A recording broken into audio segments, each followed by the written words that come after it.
¿Cómo sabemos si estamos bajo la ley o bajo la gracia?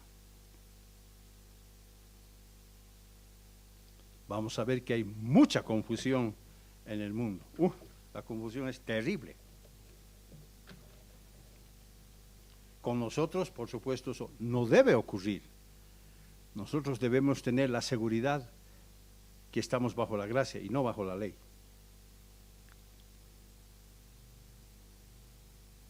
A millones de personas se les hizo la misma pregunta cientos de veces, pero jamás sospecharon que la pregunta por sí misma puede implicar una creencia totalmente engañosa y equivocada.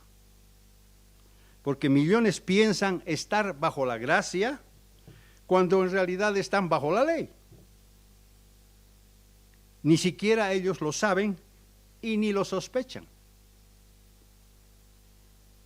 Muchas iglesias cristianas del mundo dicen, nosotros estamos bajo la gracia. No, ellos están bajo la ley. Entonces, ¿qué es estar bajo la ley o bajo la gracia? ¿Qué significa? ¿Cómo podemos estar seguros? Empecemos abriendo el libro de Efesios. Efesios, capítulo 2, versículos 8 al 9. Efesios, capítulo 2, versículos 8 al 9.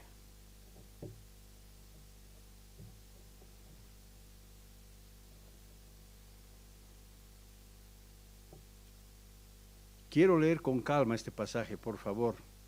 No es cuestión de leerlo rápido, hay que madurarlo, hay que digerirlo. Dice Efesios 2, 8 al 9. Porque por gracia sois salvos, por gracia sois salvos, por medio de la fe. Aquí hay salvación, gracia y fe. Y esto no de vosotros, pues es don de Dios. Es un don de Dios. No por obras, para que nadie se gloríe, nadie se jacte. No por obras. Traten de mantener esta escritura en sus mentes durante este mensaje.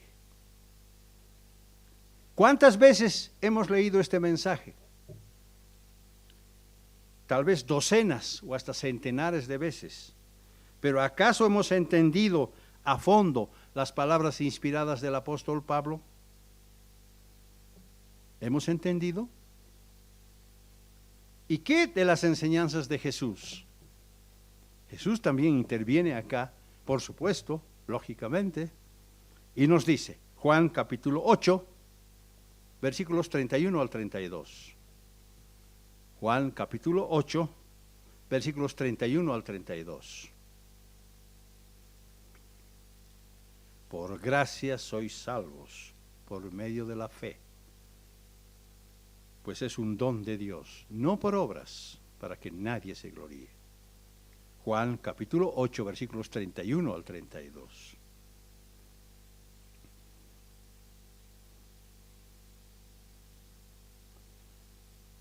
Dijo entonces Jesús a los judíos que habían creído en él: si vosotros permaneciereis en mi palabra, seréis verdaderamente mis discípulos. A ver. Si vosotros permaneciereis en mi palabra, entonces seréis verdaderamente mis discípulos. Versículo 32, y conoceréis la verdad, y la verdad os hará libres. ¿De qué clase de verdad estaba hablando Jesús? ¿Cómo debemos entender de qué se trata la verdad que nos hace libres? Al final de cuentas, ¿qué es la verdad? ¿Qué es la verdad?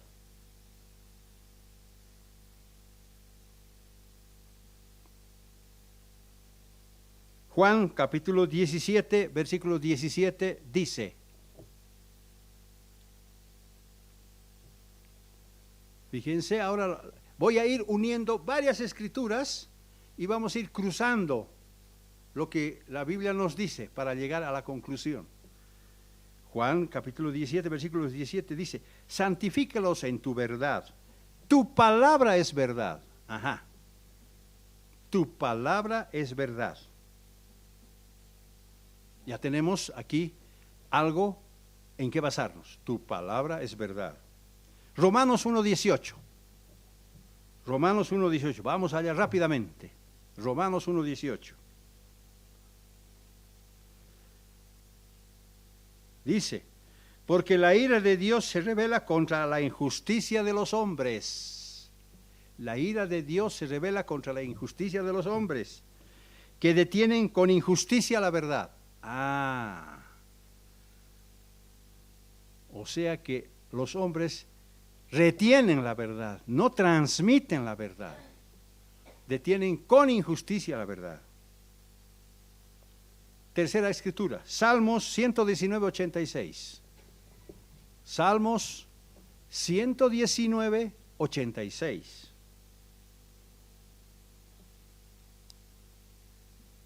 Salmos 119:86.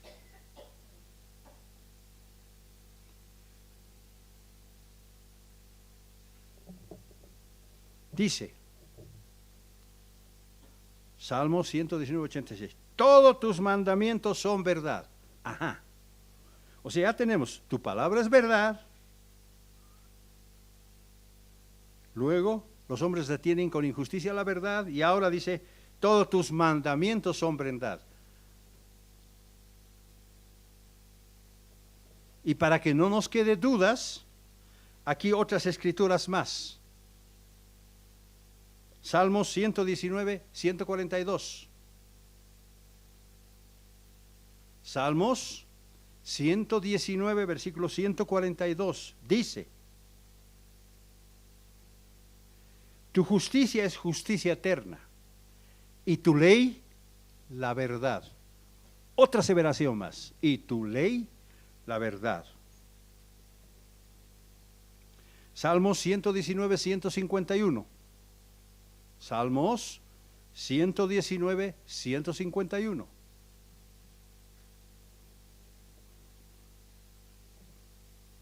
Dice,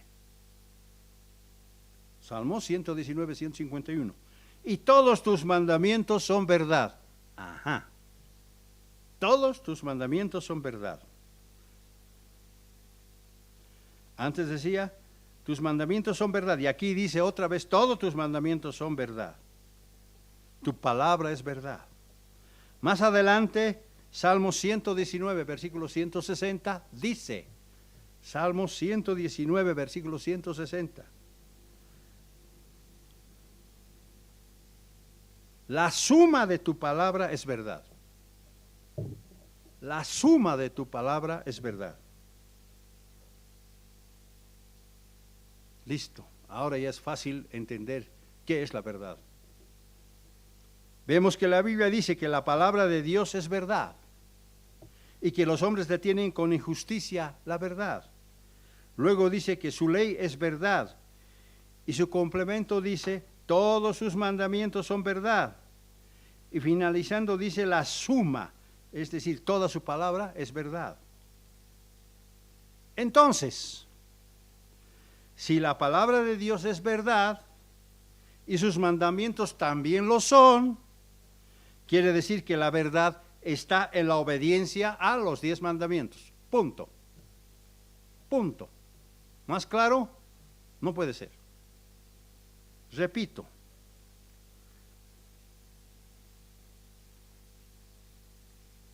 Sí, Dios dice que la ley es verdad, que sus mandamientos son verdad, que toda su palabra, o sea, la suma de su palabra es verdad. Entonces, si la palabra de Dios es verdad y sus mandamientos también lo son, porque eso es lo que nos dice la Biblia, quiere decir que la verdad está en la obediencia a sus 10 mandamientos. ¿Se acuerdan cuando Jesucristo estaba preso delante de Pilatos? Él le preguntó, mirándole, dijo, ¿qué es la verdad? pero Jesucristo calló. ¿Cómo podía explicar Jesucristo todas estas cosas que nosotros ahora estamos entendiendo? Por tanto, la obediencia a su ley definitivamente nos libra del pecado, porque es verdad. Repito, la obediencia a su ley definitivamente nos libra del pecado, porque es verdad. Y por supuesto nos libra de sus terribles consecuencias.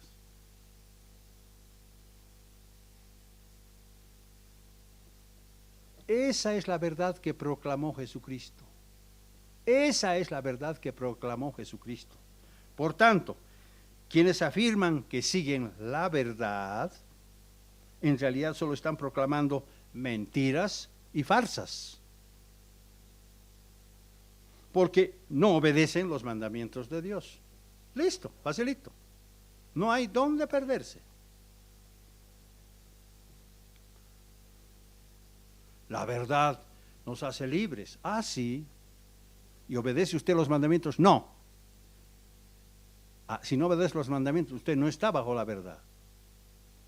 Sencillamente, fácil. Y aludiendo a Romanos 10:4, estas personas que dicen que Dios los ha hecho libres, que la verdad los ha hecho libres, aludiendo a Romanos 10:4, dicen que Cristo puso fin a la ley. Cristo puso fin a la ley. La ley era para el Antiguo Testamento y por tanto nosotros ya no tenemos necesidad de obedecer la ley. La ley ya no es para nosotros, porque Cristo puso fin a la ley. Así se justifican. Yo lo he escuchado esta semana. Pero las Escrituras no dicen eso, sino que la Escritura dice, porque el fin de la ley es Cristo. Porque el fin de la ley es Cristo. La palabra griega para fin es telos. Telos.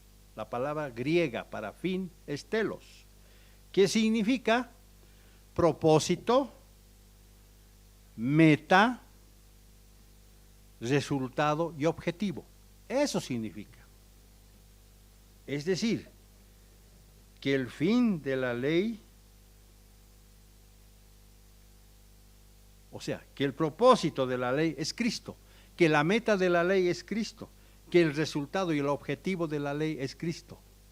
No es que Cristo está poniendo fin a la ley, por favor. Es decir, que la finalidad, el propósito y la meta de la ley es Cristo. Pablo no estaba hablando de la ley en sí misma, sino de la manera como los judíos la utilizaban. Los judíos no utilizaban esto de manera correcta. La ley no la utilizaban de manera correcta. Por eso Pablo necesitó aclararles a los judíos el error que estaban cometiendo. ¿Qué es lo que dice Pablo? Romanos capítulo 9, versículos 30 al 33. Ahí lo aclara. Romanos capítulo 9, versículos 30 al 33. Dice, esa es una aclaración que va dirigida a los judíos y también a nosotros para que no cometamos errores. Dice, Romanos 9, versículos 30 al 33, dice, mas Israel, ¿se fijan? Está hablando de los judíos. En realidad, Israel, como parte de los judíos, dice, que iba tras una ley de justicia, no la alcanzó. ¿Por qué? Porque iban tras de ella no por fe, sino por obras de la ley. Ahí está. Ahí está. Repito, este pasaje es muy importante. Mas Israel, que iba tras una ley de justicia, no la alcanzó. ¿Por qué? Porque iban tras ella no por fe, sino por obras de la ley. Por esa razón, el apóstol Pablo tuvo que corregir a los judíos. Y si ahora volvemos a Efesios 2, versículo 9, dice, pues es un don de Dios, no por obras, para que nadie se gloríe. ¿Ven ustedes cómo hay un paralelo acá? Los judíos iban por las obras de la ley, pero Pablo tiene que decir, no por obras, por favor, entiéndanlo. Espero que nadie de nosotros piense que la salvación es por obras, porque la Escritura es clara al respecto. Se trata de algo vital para nosotros, porque el mundo cristiano, entre comillas, todas las iglesias que conocemos, está lleno de controversias, mentiras y falsedades. Nosotros contamos con la única fuente de sabiduría que nos proporciona las respuestas a nuestras preguntas, es decir, la Biblia.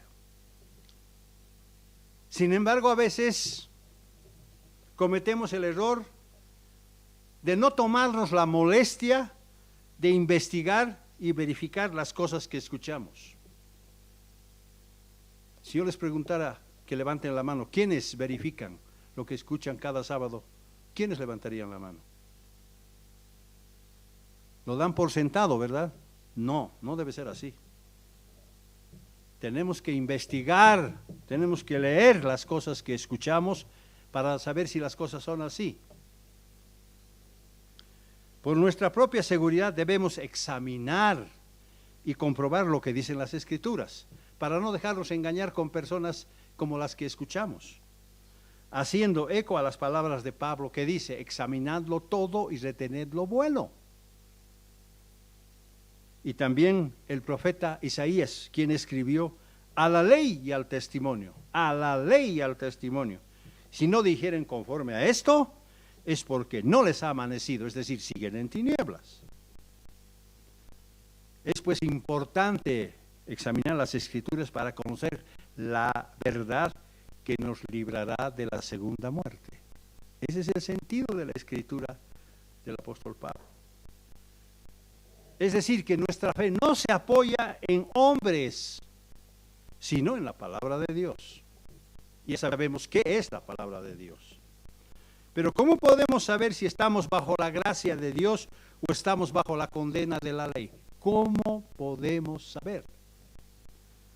Estamos hablando de un alimento puro, de un alimento sólido. Este no es un alimento, no es una leche espiritual. Este es un alimento sólido. ¿Cómo podemos saber si estamos bajo la gracia de Dios o estamos bajo la condena de la ley? ¿Quiénes están bajo la gracia de Dios? ¿Quiénes están bajo la condena de la ley?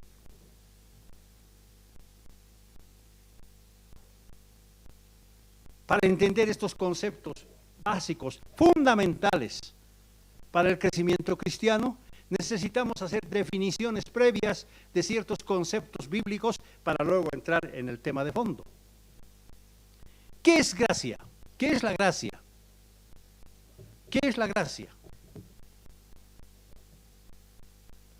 Precisamos entender este concepto antes de seguir adelante.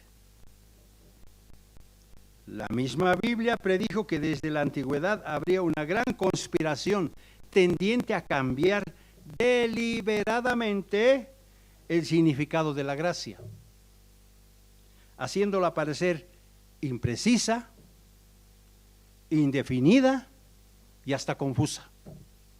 Eso hicieron los hombres a través de los siglos. ¿Qué significa la gracia para usted? ¿Qué significa la gracia para mí? ¿Acaso implica que tenemos derecho a pecar? Por supuesto que no. ¿Acaso significa que usted no debe observar las leyes de Dios? Tampoco. Porque eso sería desobediencia. Primera de Juan, capítulo 3 y versículo 4. Primera de Juan, capítulo 3 y versículo 4.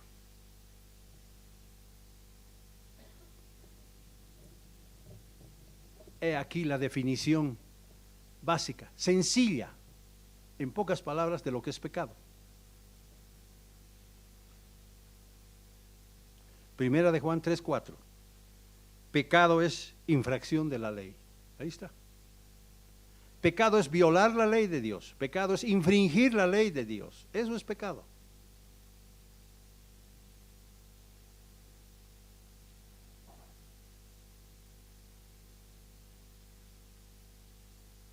Es decir, que cuando uno peca, incumple, vulnera, lacera y viola las leyes de Dios.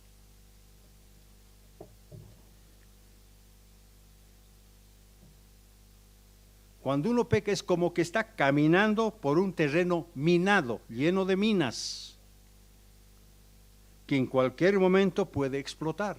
Si damos un mal paso, explota y listo.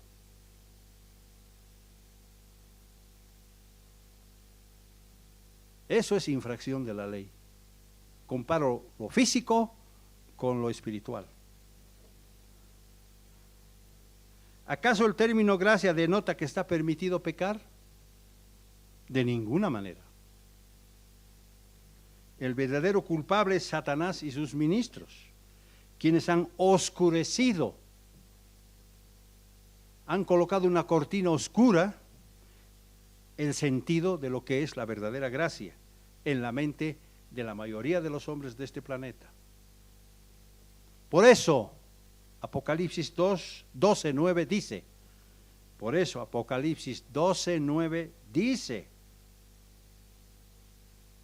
que el mundo está engañado. No pasen ahí, simplemente referencia nomás. El mundo está engañado.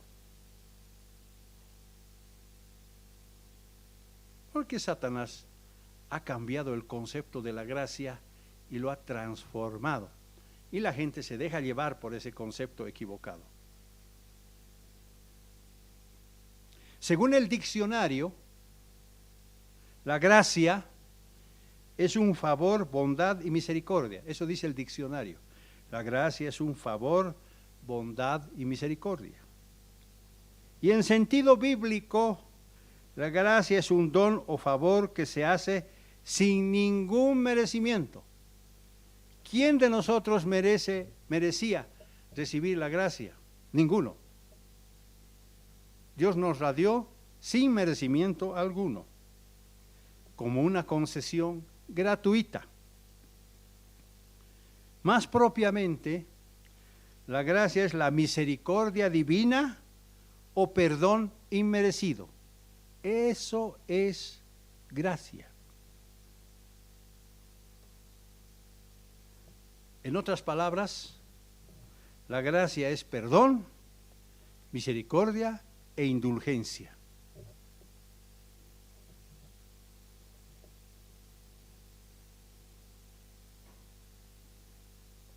Pero, ¿perdón o indulto de qué? ¿Perdón o indulto de qué? Un cristiano bíblico es aquel que cuando se arrepiente, obtiene misericordia y perdón por sus pecados pasados, mediante la sangre derramada de Jesucristo. La Biblia afirma que Cristo derrama su gracia sobre quienes muestran su firme decisión de obedecerle. Dios no derrama su gracia sobre los desobedientes, no. Pero al mismo tiempo su gracia no nos concede libertad para seguir pecando después. Ya he recibido mi gracia, bueno, pues ahora voy a seguir pecando, voy a seguir haciendo lo mismo que hacía antes, o peor que antes. Eso no es correcto. Romanos capítulo 6 y versículo 15. Romanos capítulo 6 y versículo 15.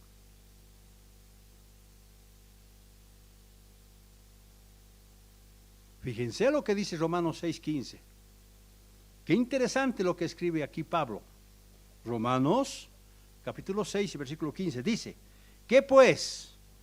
¿Pecaremos porque no estamos bajo la ley, sino bajo la gracia? ¿Qué pues? ¿Pecaremos porque no estamos bajo la ley, sino bajo la gracia? En ninguna manera, dice. La versión en griego y en inglés dice que Dios no lo permita. Y la versión del Nuevo Mundo dice, jamás suceda esto. O sea, ¿qué pues? pecaremos porque no estamos bajo la ley, sino bajo la gracia, que Dios no lo permita, que jamás ocurra esto. Eso es lo que dicen las otras versiones de la Biblia. Es decir, que jamás debemos suponer que nos es lícito volver a pecar, o que podemos vivir en contra de los mandamientos. Porque si vivimos en contra de los mandamientos, estamos yendo en contra de la palabra de Dios. Ya lo vimos eso. Y eso solo por el hecho de que Dios ha derramado su infinita misericordia en nosotros. No podemos hacer eso. ¿Y por qué Dios derrama su misericordia? Porque nos hace falta su perdón inmerecido debido al pecado. O sea, ven cómo ustedes todos los conceptos bíblicos se van cerrando y se van aclarando. Romanos capítulo 5 y versículo 12.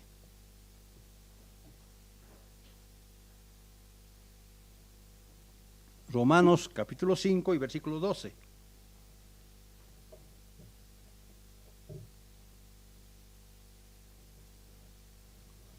Romanos capítulo 5 y versículo 12. Dice, por tanto, Romanos 5, 12. Por tanto, como el pecado entró en el mundo por un hombre, ¿cuál fue el hombre que introdujo el pecado? Adán. Y por el pecado, la muerte, ¿de qué muerte está hablando? De la segunda muerte. Así también la muerte pasó a todos los hombres por cuanto todos pecaron. O sea, todos teníamos condena. La muerte física entró por el pecado, por supuesto, pero lo más grave es la muerte segunda. Porque si no nos arrepentimos, estamos condenados a la muerte segunda. ¿Por qué? Porque todos pecaron, todos hemos pecado. Todos pues necesitamos su misericordia por haber quebrantado la santa, justa y perfecta ley de Dios. Todos necesitamos la misericordia. ¿Qué sería si no hubiese misericordia de Dios? ¿Se acuerdan lo que había en el templo o en el tabernáculo, en el lugar santísimo? Cuando el sacerdote llevaba la sangre de la víctima que habían ofrecido los israelitas y la derramaba encima de la mesa de misericordia para que ellos reciban el perdón de los pecados. Era un hecho físico. Aquí estamos hablando de un aspecto espiritual. Necesitamos la misericordia de Dios para recibir el perdón que no nos merecemos.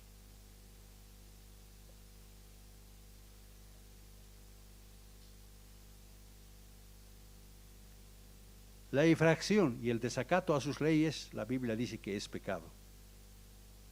Pero lamentablemente el ser humano se muestra hostil y contrario a obedecer las leyes de Dios.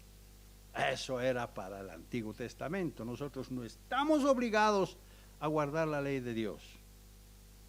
Por lo que automáticamente, sin que ellos lo sepan, se hacen convictos de pecado y el castigo que la ley impone es la muerte segunda.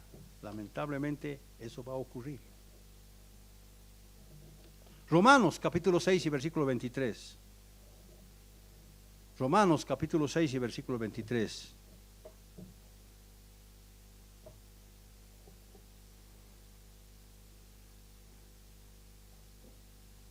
Romanos capítulo 6 y versículo 23 dice, porque la paga del pecado es muerte, mas la dádiva de Dios es vida eterna en Cristo Jesús, Señor nuestro.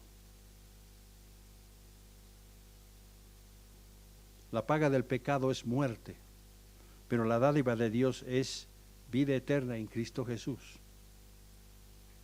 El fin de la ley, el fin de la intención de la ley es Cristo, ¿verdad? Romanos capítulo 5, 8. Veamos cómo la misericordia de Dios entra en acción. Romanos capítulo 5 y versículo 8.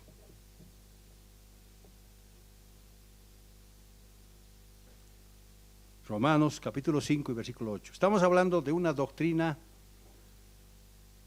pura que forma parte de la doctrina de la Iglesia de Dios, del alimento sólido. Romanos capítulo 5 y versículo 8. Fíjense cómo entra en acción la misericordia de Dios, cómo todavía es Dios misericordioso por lo que somos y a pesar de lo que somos. Romanos 5:8 dice, mas Dios muestra su amor para con nosotros en que siendo aún pecadores, Cristo murió por nosotros. Yo diría, Cristo todavía murió por nosotros. Ahí está su misericordia, la misericordia de Dios en acción. Es decir, que si no hubiera misericordia, esto sería imposible. Imposible. Por eso el sacrificio de Cristo es lo único que puede borrar nuestros pecados pasados. Es lo único. No hay otra forma.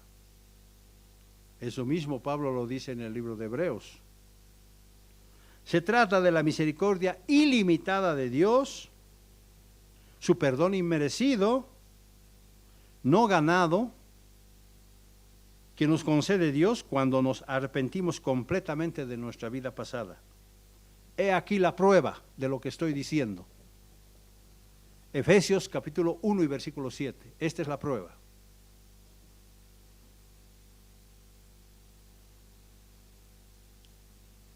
Efesios 1:7 dice, Efesios 1:7.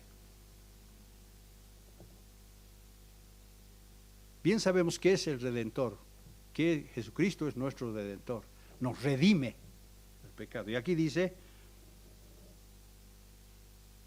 Efesios 1:7, en quien tenemos redención por su sangre, el perdón de pecados según las riquezas de su gracia. Eso es gracia, el resto son pamplinas. Fíjense que antes del cierre del canon del Nuevo Testamento, Dios inspiró a su medio hermano Judas a escribir lo siguiente. Judas capítulo 1 y versículos 3 al 4. Judas capítulo 1 y versículos 3 al 4. Dice, Judas, en el único capítulo, versículos 3 al 4.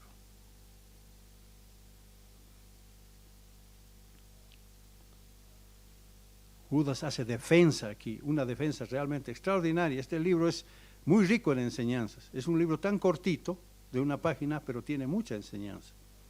Judas dice, en los versículos 3 al 4, amados, por la gran solicitud que tenía de escribiros acerca de nuestra común salvación, me ha sido necesario escribiros exhortándoos que contendáis ardientemente por la fe que ha sido una vez dada a los santos. Porque algunos hombres han entrado encubiertamente, los que desde antes habían sido destinados para esta condenación, hombres impíos que convierten en libertinaje la gracia de nuestro Dios. Ahí está.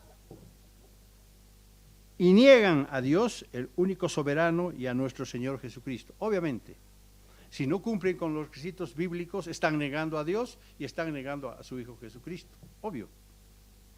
Es decir, que la verdad y la obediencia caminan de la mano, van de la mano. No se pueden separar, no se pueden soltar. Lamentablemente, miles suponen que por haber aceptado a Cristo en sus corazones, se encuentran en gracia y que esa verdad los hará libres, porque Jesucristo ya pagó la pena de sus pecados y que por tanto no necesitan guardar la ley de Dios. Esa absurda proclamación es libertinaje puro. Y quienes lo practican jamás podrán ver el rostro de Dios. Es decir, que la historia eclesiástica no es ningún secreto. Ahí está en la Biblia. Pero quienes se dicen a sí mismos cristianos, entre comillas, han socavado la verdad pura de Dios. Y Judas continúa advirtiendo en el versículo 8, un poquito más abajo.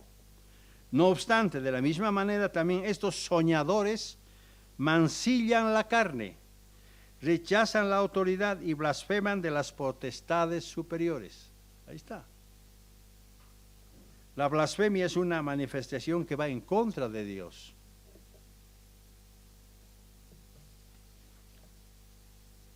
Estos días estuve viendo en el internet cómo las iglesias de mundo definen lo que es pecado. ¿Quieren reír un poco? Aquí va, se los voy a decir. según ellos, según los cristianos del mundo, dice, pecado es tener exceso de cualidad que se expresa o que considera negativa. Pecar de ingenuo y pecar de confiado. Eso dicen que es pecado. Otra definición. Pecado es algo que va en contra de lo que Dios establece, porque Dios es sabio y omnipotente y Él sabe por qué hace todas las cosas. Otra definición. Otra más. El pecado es el resultado final de un hecho, situación, condición que llevó a cabo la acción del verbo pecar. Que cuando Jesús dice, el que esté libre de pecado que tire la primera piedra, nadie tiró la piedra porque en el fondo todos habían errado, habían fallado como sinónimos del verbo pecar. Eso dicen que es pecado. Otro dicen, pecar es errar en el blanco. Dios fija el blanco que sus criaturas inteligentes deben alcanzar. El errar en ese blanco es pecado. También es injusticia y desafuero. Eso dicen que es pecado. Otra definición más. Dicen que el pecado es un estado fijo en que los hombres están atrapados. Ninguno se acerca siquiera un poquitito a lo que dice la Biblia. Otra definición más. Pecado es un estado en que la gente siente que puede arreglárselas sin Dios. Es decir, en orgullo la gente declara su independencia de Dios. Eso dice que es pecado. Otra definición más. Pecado, yo tengo aquí como 15 definiciones. Pecado es ser contencioso, revoltoso o terco. Se trata de un rebelde pernicioso o malo, es decir, un acto específico de maldad. Otra definición, la última que les voy a leer. El pecado es una falta contra la razón, la verdad, la conciencia recta. Es faltar al amor verdadero para con Dios y para con el prójimo, a causa de un apego perverso de ciertos bienes materiales. Ahí está. ¿Tienen idea de lo que es pecado? No. ¿Están lejos? Claro que están a miles de kilómetros de distancia. Están en otra galaxia. Por esa razón, los hombres tienen docenas de definiciones de lo que es pecado. Por mucho que digan que están llenos de buenos hábitos y que rechazan la vida mala, tales cristianos solo tienen un vago concepto del cambio real que debe haber en sus vidas. Desde el momento en que aceptan a Cristo como su Salvador personal, ellos no lo entienden, no lo comprenden. Y hace, ¿cuántos años? Casi 2000 años que está escrito Primera de Juan 3:4, pero ellos no lo entienden, no lo leen. No se trata pues de algo superficial, porque la conversión es algo más profundo que cambia la forma de vivir y de pensar de una persona. La gracia pues no es un concepto de hombres, es un atributo exclusivo de Dios. No se trata de un mero concepto bíblico que vagamente conduce a la salvación, porque si hay cambio y uno continúa viviendo como antes o peor que antes, sencillamente no está arrepentido. Y si no hay arrepentimiento, no hay perdón. Y si no hay perdón, no hay gracia. Y si no hay gracia, no hay justificación. ¿Qué efecto produce el verdadero arrepentimiento? ¿Qué efecto produce el verdadero arrepentimiento? Hechos capítulo 3 y versículo 19. Hechos capítulo 3 y versículo 19. Dice: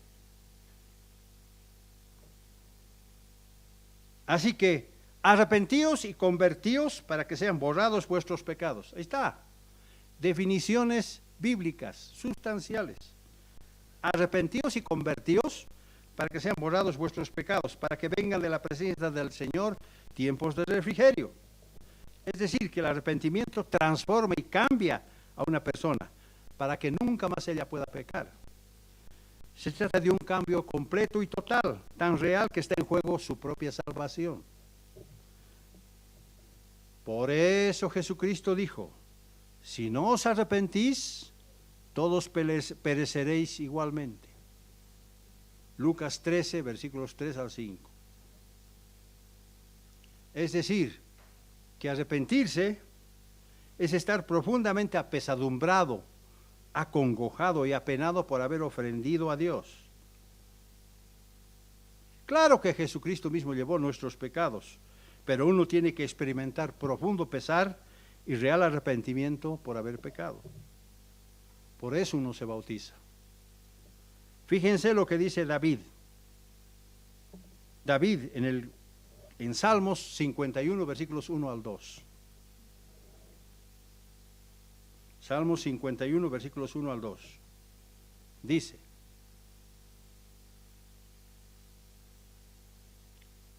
Salmos 51, versículos 1 al 2.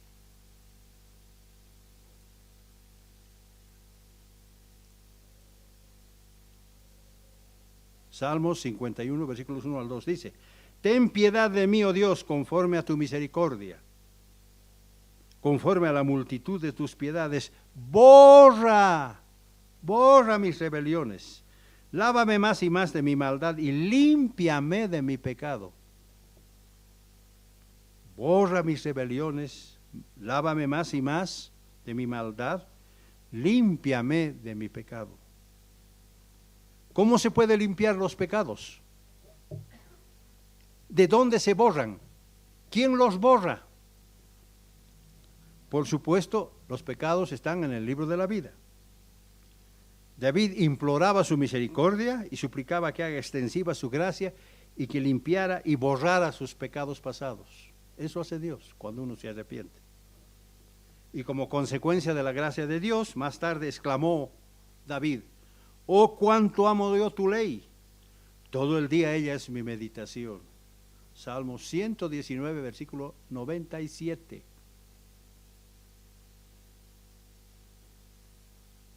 Hasta aquí todo va bien. Pero eso no es solo eso. No es solo eso. No es.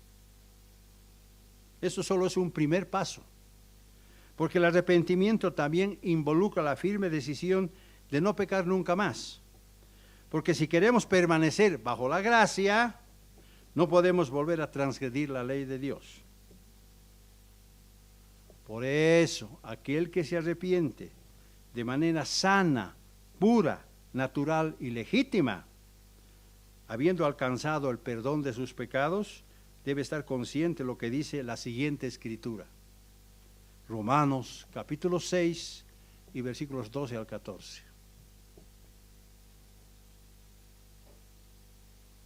Romanos capítulo 6 y versículos 12 al 14. Dice: Qué rico es el libro de Romanos, ¿verdad? Mucho estamos tocando el libro de Romanos. Realmente hay mucha enseñanza ahí. El apóstol Pablo, inspirado por Dios continuamente para escribir sabias enseñanzas. Romanos capítulo 6, versículos 12 al 14.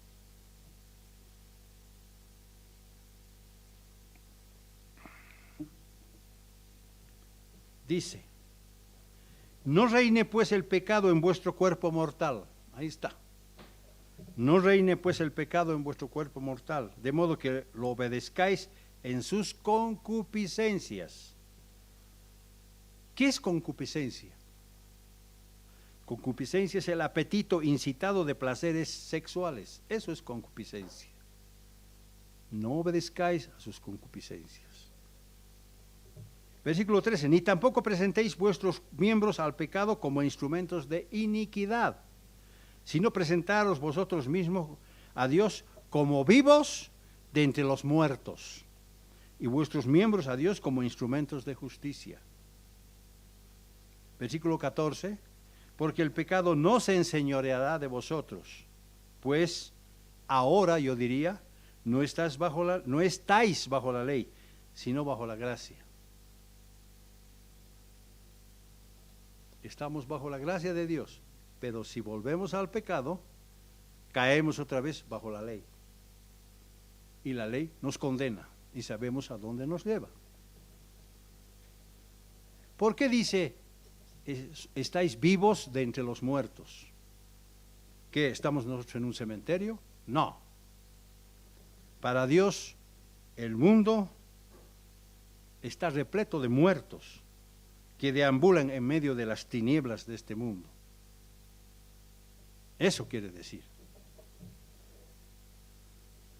Por supuesto que antes de llegar a la iglesia éramos convictos de muerte también, por haber quebrantado los mandamientos de Dios. Tal vez por ignorancia, porque no sabíamos, no conocíamos. Pero después del cambio, quedamos resueltos a no quebrantar nunca más con la ayuda del Espíritu Santo de Dios. Y si alguna vez resbalamos, abogado tenemos. Por tanto, quienes se encuentran bajo la ley, de hecho son reos de muerte a través del castigo divino. Eso es. En cambio, estar bajo la gracia significa que al haber recibido el perdón que no nos merecíamos, estamos decididos a vivir bajo nuevas normas que demanda la ley de Dios.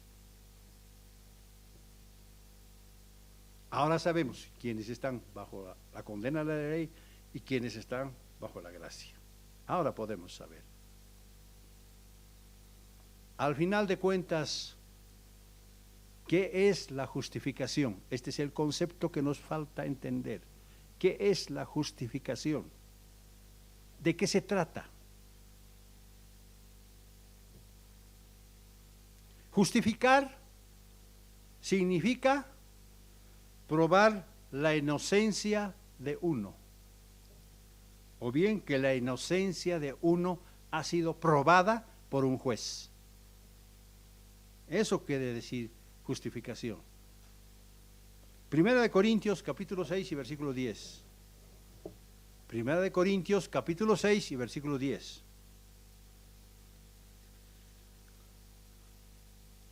Primera de Corintios capítulo 6 y versículo 10. Dice: Primera de Corintios 6:10. Ni los ladrones, ni los avaros, ni los borrachos, ni los maldicientes, ni los estafadores heredarán el reino de Dios. Y esto erais a algunos, mas ya habéis sido lavados, ya habéis sido santificados, ya habéis sido justificados en el nombre del Señor Jesús y por el Espíritu de nuestro Dios.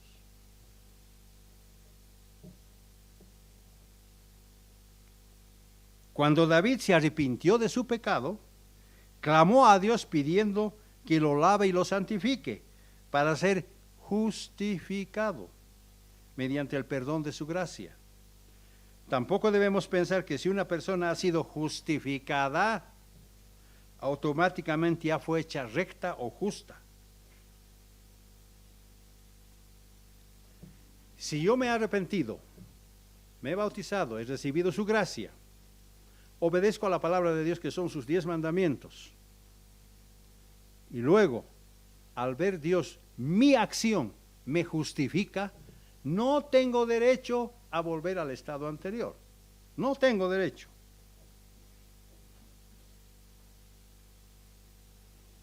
Por eso digo, tampoco debemos pensar que si una persona ha sido justificada, automáticamente ya es recta o justa.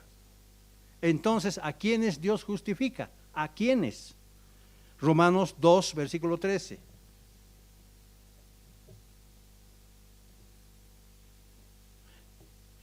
No se olviden lo que acabo de decirles a ustedes en el proceso de salvación. Acabo de hablar de eso. Y ahora, Romanos 2:13, fíjense lo que dice. Porque no son los oidores de la ley los justos ante Dios, sino los hacedores de la ley serán justificados. Ahí está. Es decir, que si yo cumplo con todos los requisitos que acabo de decir, pero no soy un hacedor de la ley, Dios no me justifica, por mucho que yo lo diga. La justificación no es pues automática. Uno tiene que ganársela practicando la ley en el temor de Dios. ¿Ven estos conceptos básicos cómo van encajando pieza por pieza en ese rompecabezas? Claro que la justificación tiene que ver con la remoción y el perdón de un pasado pecaminoso. Pero quienes solo oyen, quienes solo escuchan y no hacen, no pueden ser justificados.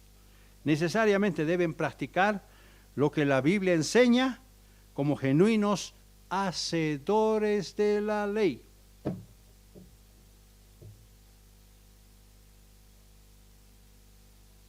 O sea, los conceptos se van llenando, ¿verdad? Así ya tenemos completo el cuerpo espiritual que quiero que ustedes entiendan. Una vez más, lo voy a repetir para que nos quede claro. ¿Estamos justificados por las obras de la ley? Dios dice claramente que las obras de la ley jamás justifican a nadie. Eso es lo que hacían los judíos, pues. Eso hacían los judíos. Por eso Pablo en Romanos los corrige.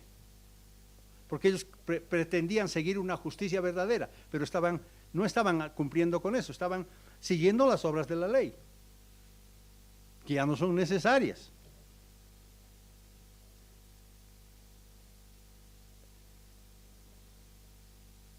Entonces, ¿cómo una persona es justificada? Pablo nos da una vez más la respuesta. Romanos capítulo 3 y versículo 28.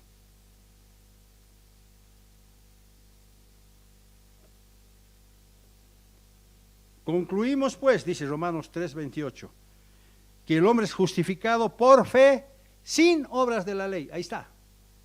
Por fe. Es decir, practica la ley, obedece a Dios, camina por fe y no por obras, y entonces Dios, como él está caminando continuamente, entonces Dios lo justifica. Es decir, que si uno es hacedor de la ley y camina por fe, Dios lo justifica como don gratuito, gracias al atributo llamado gracia. Y he aquí la prueba. Romanos 3:24. Romanos 3:24. Es decir, yo me apoyo siempre en la Escritura. Romanos 3:24. No puede ser de otra manera, ¿verdad? Romanos 3:24 dice, siendo justificados gratuitamente por su gracia, mediante la redención que es en Cristo Jesús. Ahí está. Ahí está. Pero también debemos entender que ni la justificación ni la gracia son condiciones asignadas a perpetuidad para ningún cristiano. Repito otra vez. También debemos entender que ni la justificación ni la gracia son condiciones asignadas a perpetuidad para el cristiano. Es decir, Dios cumple con uno mientras uno cumpla con él. Ahí está. Dios cumple con uno mientras uno cumpla con él. De otra manera puede ser susceptible de caer bajo la ley. Por eso el apóstol Pablo, presintiendo esa situación y deliberada conspiración que tiene a bien obstruir la verdad, agregó en el versículo 25, en el siguiente versículo, a quien Dios puso como propiciación por medio de la fe en su sangre, para manifestar su justicia a causa de haber pasado por alto en su paciencia los pecados pasados. Todo queda encerrado, todo queda en un punto mismo. Volvemos al mismo punto. Es decir, que la gracia no es una condición permanente para el cristiano, sino un don de Dios expresado en favor del pecador arrepentido.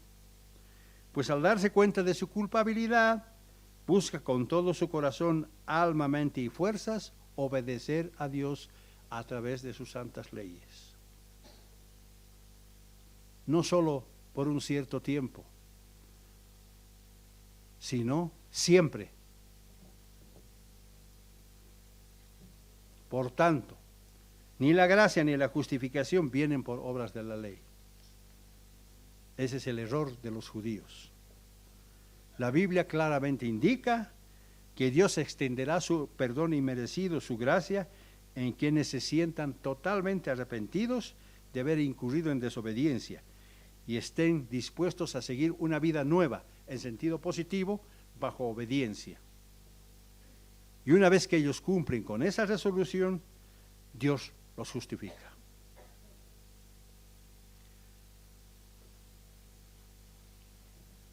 Puesto que nosotros somos hechura suya, entonces nuestra conversión como nuevas criaturas en Cristo Jesús tiene el propósito de vivir por cada palabra que sale de la boca de Dios.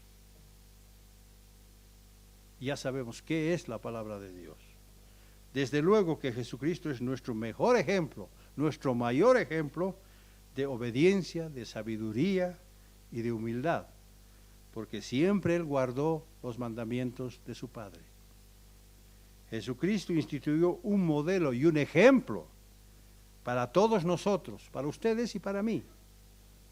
Es decir, que debemos obedecer la ley de Dios. Por eso Jesucristo claramente dijo: si quieres entrar en la vida, guarda los mandamientos. Mateo capítulo 19, versículo 17.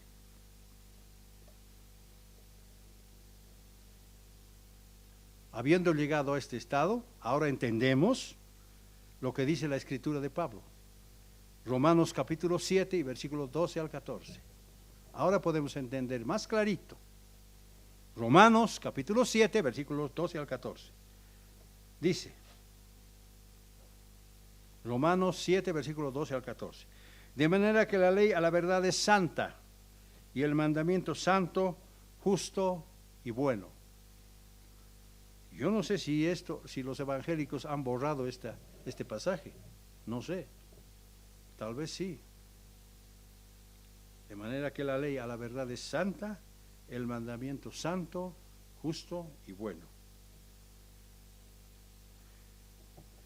Luego, ¿qué es bueno para mí? Dice Pablo. En ninguna manera, sino que el pecado, para mostrarse pecado, produjo en mí muerte por medio de lo que es bueno, a fin de que por el mandamiento el pecado llegase a ser de sobremanera pecaminoso. Porque sabemos que la ley es espiritual, mas yo soy carnal, vendido al pecado. Fíjense cómo reconoce el apóstol Pablo que todavía era un ser humano, pese a las grandiosas enseñanzas que nos dejó.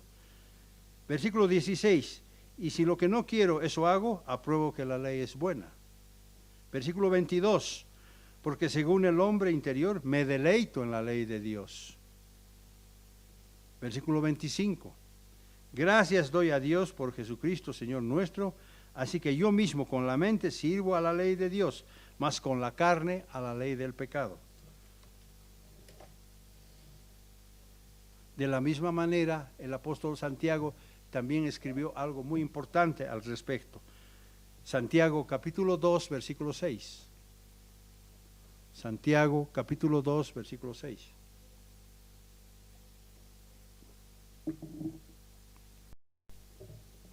Santiago capítulo 2, versículo 6 dice, pero vosotros habéis afrentado al pobre. ¿No os oprimen los ricos y no son ellos los mismos que los arrastran a los tribunales? Versículo 10. Porque cualquiera que guarde toda la ley, pero ofendiere en un punto, se hace culpable de todos. Entonces, ¿cómo piensa usted que conoce a Dios? ¿Cómo pienso yo que conozco a Dios? ¿De qué manera? He aquí la respuesta que estábamos esperando.